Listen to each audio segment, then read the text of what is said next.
Greetings one and all, and welcome to my channel where I do movie reviews, franchise rankings, top 10s, tribute videos, and occasionally bitch about various other subjects. Today's video, of course, is on finding your feet, so pour yourself a cup of tea, sit back, and enjoy, because if you don't, I will ensure you never make it to 100, and thereby will not receive that glorious birthday card directly from the Queen, or as it may be in the future, the King, that we all anxiously wait 100 years to receive.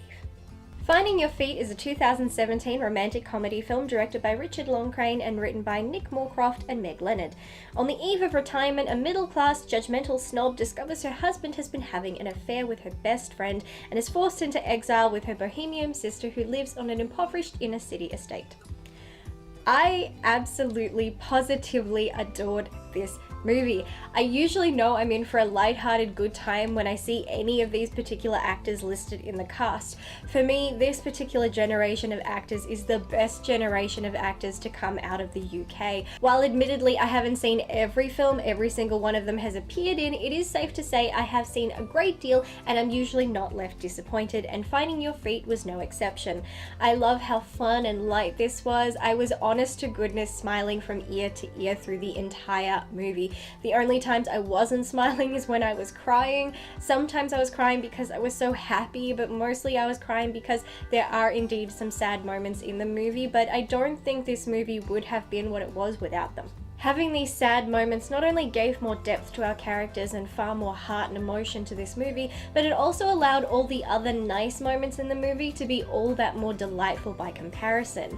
We see characters who are living life and won't let the hardships in their life get in the way. Each character has indeed suffered in their own individual ways and had to find ways to move on with their life and essentially learn how to start all over again even later on in their years.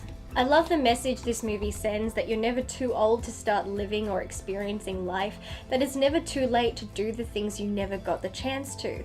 One character comments on how her sister, instead of fearing death like most people their age, instead she fears living. I think that's quite true for most people today. We all want to live our lives, but we're too afraid to, myself included. There is a great deal in this movie that I felt was relatable even at my age, so I love that the tone of the movie, while being directed at those a bit later in their years, is still able to translate to a younger generation, assuming you have the mental and emotional capacity to receive such messages. I love our lead, played by Imelda Staunton. There was so much growth to her character and you were truly rooting for her. She was brought to a very low point in her life, and with a bit of support she came out of it stronger and better for it. She took lemons and made a shit ton of lemonade out of them. She made me laugh, cry, and cheer. Despite some very heartbreaking moments, I felt it still has a happy ending, and while I don't like my horrors to have happy endings, I do prefer it in my dramas, so I was quite happy. One thing this movie made me realize is there is a strange theme I've noticed in the last 3 movies I've watched. In the last 3 movies I've watched, this included, a character has been cheated on and no one really turns on the cheater. No one condemns them or shuns them or even tells them what they've done is wrong. It's almost normalized. They're almost rewarded for it and everyone else just goes on la-da-dee-da-da, while the person who got cheated on has to suffer, and I am truly annoyed by this. Why are movies suddenly normalizing cheating? Last I checked, if you were a cheater, then you were a scumbag. But yet these movies keep seeing the cheaters doing fairly well for themselves and the person who cheated on being treated like crap. I'm not sure why this is happening, but I don't like it. That aside, I love seeing this movie show us a mature set of characters experiencing life, new love, and showing you can still bust a move even when your back and knees protest.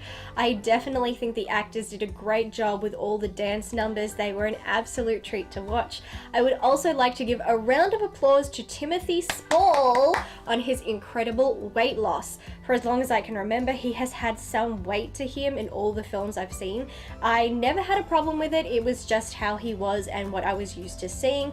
But with this, I had to do a double take when he popped up on the screen. I hardly even recognized him. He looked sensational, so a big congratulations to him. This just further goes to show age can't stop you from achieving whatever you want to achieve. We had a great set of actors, great pacing, the editing was on point. I was loving the music choices, they fit and work so well with the tone and the scenes themselves, and even the characters, and I knew quite a few of them, and so that was even more enjoyable.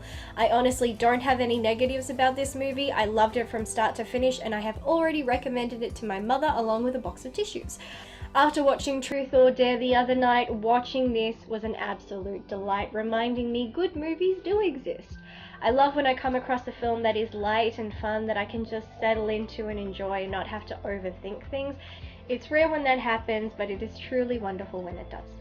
Thank you so much for watching this video. I'll be sure to put in a good word with the Queen for your YouTube skills. Until next time, ta-ta.